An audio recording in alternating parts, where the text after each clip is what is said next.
係各位網友，嗱，呢條片係我一早準備咗，就關於台積電話唔再供7納米同埋留下嗰啲晶片俾大陸。咁呢個 implication 究竟係點解？呢個點解？就對台積電有幾多影響？對大陸有幾多影響？對 NVIDIA 有咩影響？嚇！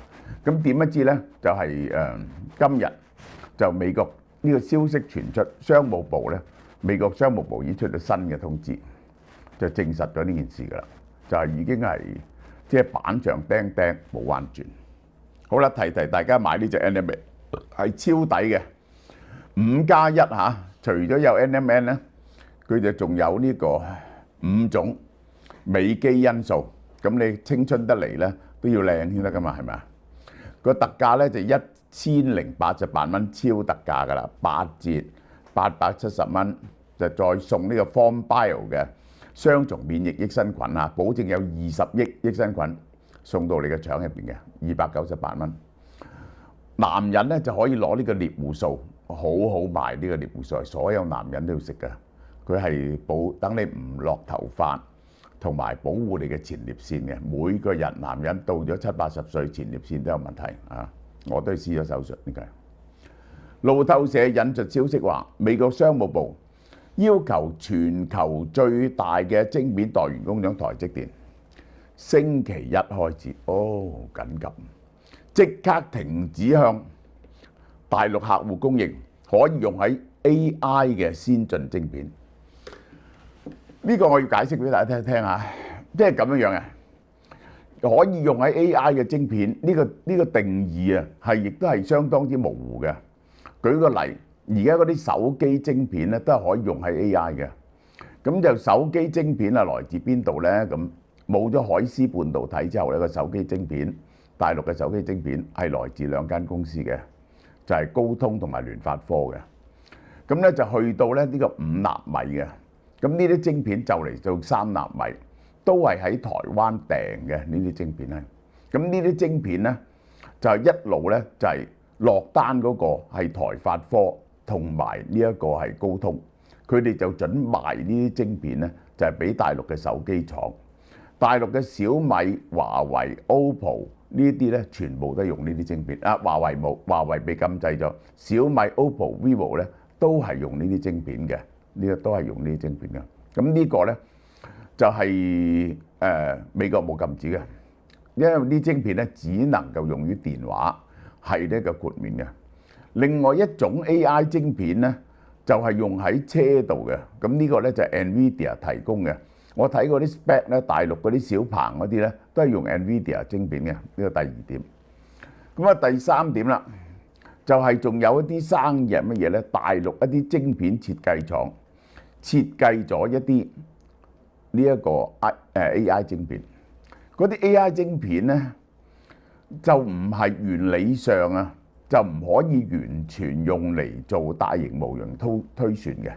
譬如話早一輪話喺華為嗰個手機度，唔係個華為嗰個 AI 晶片度出現嗰一橛嘅台積電晶片，佢係用嚟掘礦嘅。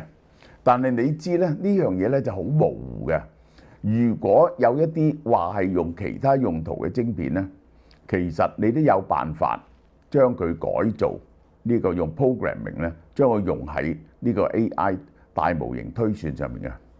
咁究竟嗰把尺去到邊度咧？即係咁樣，撳到咩程度咧？金融時報報導11月8號，台積電已經向所有中國 AI 晶片客戶啊。嗱，呢啲係唔包括喺美國、台灣嗰啲晶片客戶，嗰啲晶片設計客戶。咁就早呢一個1年前啊，就係台灣有一間廠就叫做世芯嘅，就係幫呢個北京做呢個晶片。結果咧就發現咧就用咗 AI 上邊。咁嗰時嗰單嘢咧已經好大鑊。最近咧就第2單嚟㗎啦，已經係。11月11號起暫停向中國 AI 及 GPU 晶片供應所有7納米及更先進嘅晶片。呢項決定咧係美國相關人士11月1號去台灣，因為咧其實就追究點解華為嘅升騰 AI 晶片入邊有一橛係台積電嘅製程嘅？開完會就決定咁樣 ban 法，針對 AI 同 GPU 手機、汽車晶片不在管轄範圍入邊。呢個我唔肯定，呢個唔係我肯定。凡係 AI 同埋 GPU 嘅晶片，因為有 GPU 你就可以愛嚟加速運作。台積電唔會 confirm 呢啲嘢嘅，只係守法律。如果美國要求佢咁做，佢就會咁做。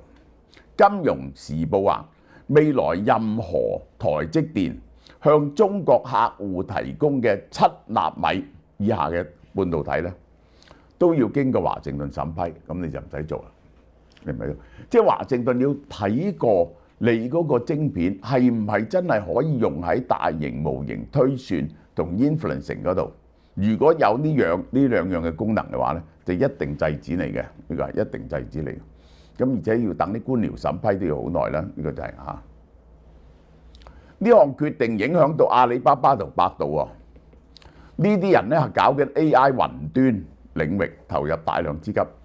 原來咧佢哋就透過一啲 design 公司向台積電咧就投片咧嚟到做一啲雲端計算嘅嘢。佢就唔係表面唔係做大型模型，係做雲端計算，所以咧一路都係得嘅。呢個係中國網民對呢啲消息反應強烈，好多激進網友甚至建議將台積電嘅南京工廠關閉，以示報復。台積電喺南京有2間工廠係做到28納米嘅，好多認為呢次係對 AI 同 GPU 公司嘅巨大打擊。中國冇得做，甚至有人悲觀地認為咧個天冧咗啦。呢個咁樣諗嘅人咧，就喺大陸做 AI 嘅人咧，覺得冇得做，根本冇得做。百度嘅昆侖2處理器，佢係要嚟做。我諗佢唔係要嚟做大型模型嘅，佢係用7納米嚟到處理，即係百度嗰啲 search engine 啊呢啲咁樣嘅嘢啦。但係佢梗係可以改少少嚟做大型模型啦。原來就用台積電嘅7納米。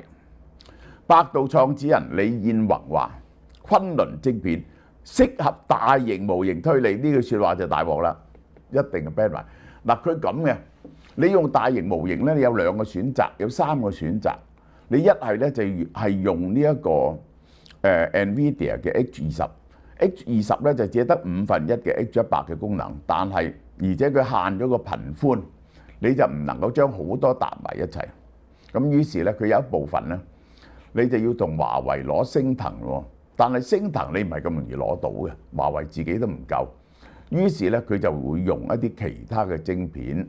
自己落一啲呢啲咁樣嘅有類 AI 嘅晶片，愛嚟咧就用 software 改一改，加咗啲 software，等佢愛嚟做大型模型。點知咧呢條路咧而家斷晒，呢個斷晒。台積電嘅新規定明確針對 AI 處理器，唔知呢啲規定點樣用喺其他晶片。嗱，我就覺得咧自動駕駛嘅晶片咧一定受累嘅，因為咧你好難防止自動駕駛嘅晶片啊係同一原理嘅啫，佢有好多 GPU 喺度用嚟做大型模型嘅運算嘅。呢個其實係香港有2間公司啊，地平線同黑芝麻都係做自動駕駛晶片嘅。我覺得呢個根本係騙局，佢哋做自動駕駛晶片聽執笠，係設計最新嘅一代晶片。係由台積電以7納米製程生產嘅，而家聽執笠啦，唔會幫你生產。嗱，呢個咧就黑芝麻嚇，上咗市冇幾耐嘅，呢個30蚊上市，而家咧俾佢托翻上去24個幾，呢隻嘢係幾多錢市值啊？137億喎。嗱，呢個咧就冇生意做呢個。呢個地平線610幾億，中國算力暢晶片機構股東。嗱，呢間嘢。就係落單，係其實呢間嘢咧就係嗰個掘礦公司啊嘅 subsidiary， 佢咧就話佢嗰啲晶片咧就做掘礦嘅，就落咗俾台積電。而家咧就話就係佢呢啲晶片俾華為用咗喺 AI 晶片上邊，結果咧就係台積電咧立即停止咗佢嘅供應，而且話佢犯規害到台積電，係 frozen 咗佢俾咗幾億美金嘅訂單，同埋咧做好嗰啲晶片咧都立即摧毀。咁佢咧就話三星電子都發送郵件核查所有客戶投片資料，亦都係會禁㗎啦。中國媒體習微網話台積電謹慎，因為 Donald Trump 做咗下任總統，而 Donald Trump 指控台灣偷咗美國嘅晶片業。呢次斷供起源於近期華為嘅白手套事件，台積電發現佢做嘅7奈米晶片出現喺華為嘅 AI 晶片入邊，佢立即就向呢個商務部自首嚇，立即向商務部自首。台積電發現中國晶片設計公司呢個就係比特大陸嘅 subsidiary 算能科技用嘅晶片，用咗華為嘅昇騰 910B。據報道呢一個佢所有晶片已經俾台積電銷毀晒，即刻而且一定唔可以繼續落單啦，仲係凍結咗佢幾億美金呢個落單。華為科技堅稱同算能話同華為冇關係，而家提供報告證明呢樣嘢冇意思嘅，冇意思。你係將佢走咗落去嘅 subsidiary 度賣俾華為，美方對佢嘅供應鏈嘅審查依然繼續。即係你以前咧，你就可以用揸低我唔係愛嚟做大型模型嘅，我做雲計算，我係做呢個掘礦，咁咧就可以落到單。而你咧就真係用呢啲製造嘅晶片咧，就夾咗落去華為嘅晶片嗰度，咁結果咧就全部冇晒。知情人士話：呢項措施唔會對台積電嘅營收造成重大影響。我哋睇下台積電佔咗幾多？佔咗呢個中國佔咗台積電咧12啊，呢個16嗰陣時咧就係呢個喺度，佢哋喺度累積緊啲晶片啊。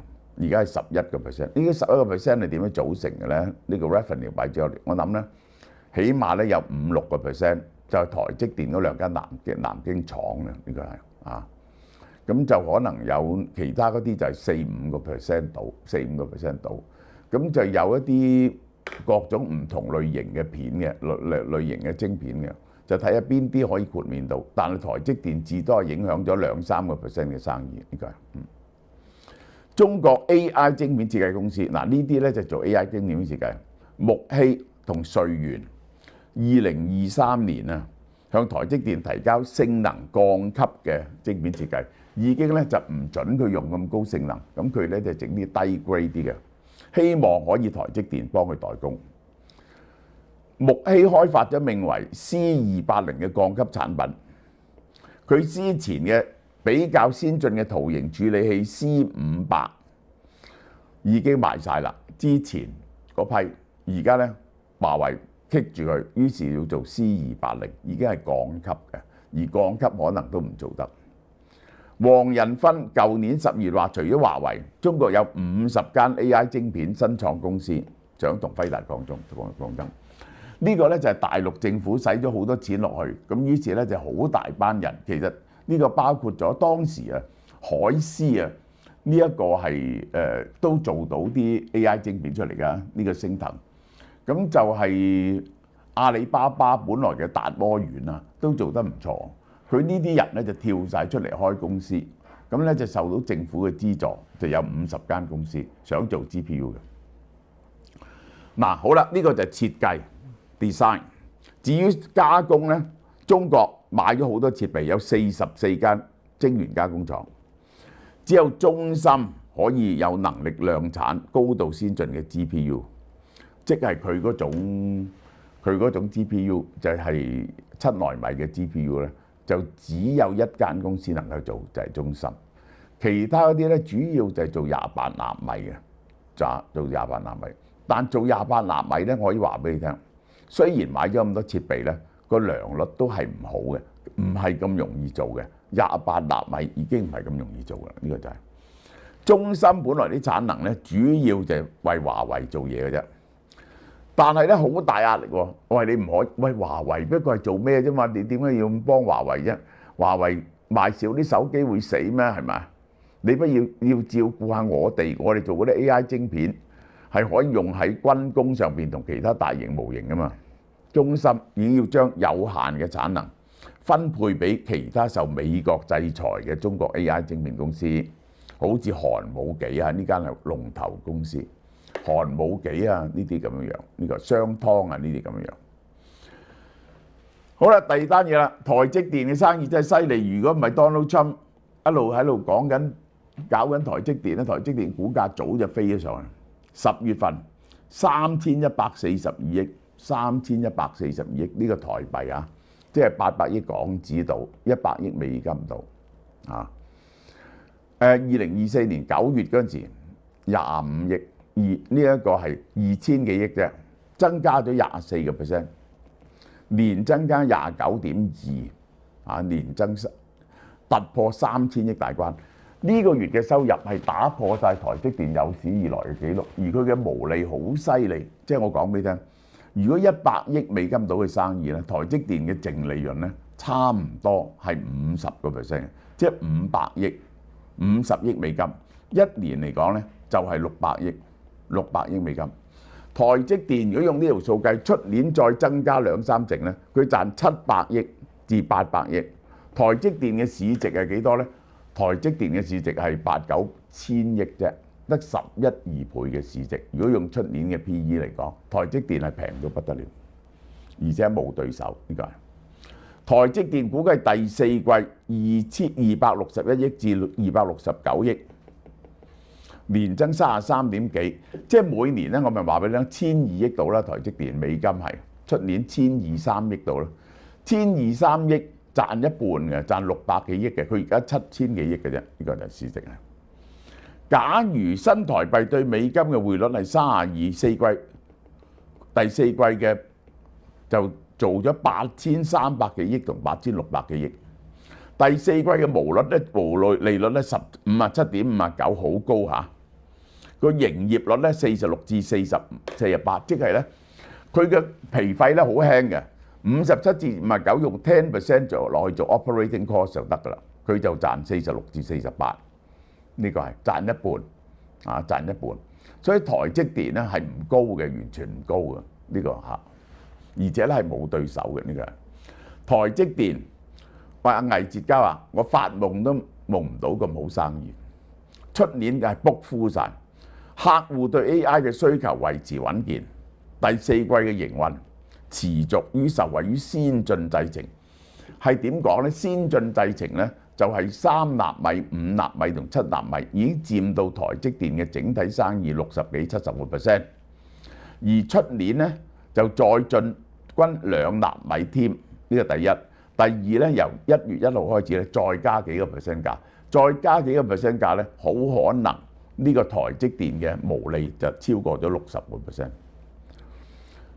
公司估計2024年美元營收成長3成 ，AI server 呢個 AI 用嘅嘢增加3倍，去到16%嗱，2年前幾乎唔存在咁滯㗎，而家多咗呢16%。美國眾議院中國特別委員會已經寫信俾 ASML、日本東京威力科創、美國Applied Materials 呢個科林 Lam 同埋科磊，要求你提供你賣貨俾邊個中國客人。而家佢哋要睇下你賣俾乜嘢人。委員會主席話：中國買晶片製造設備，唔淨止向俄羅斯提供晶片，而且仲嚟做軍工，係威脅到台灣啲咁嘅鄰國。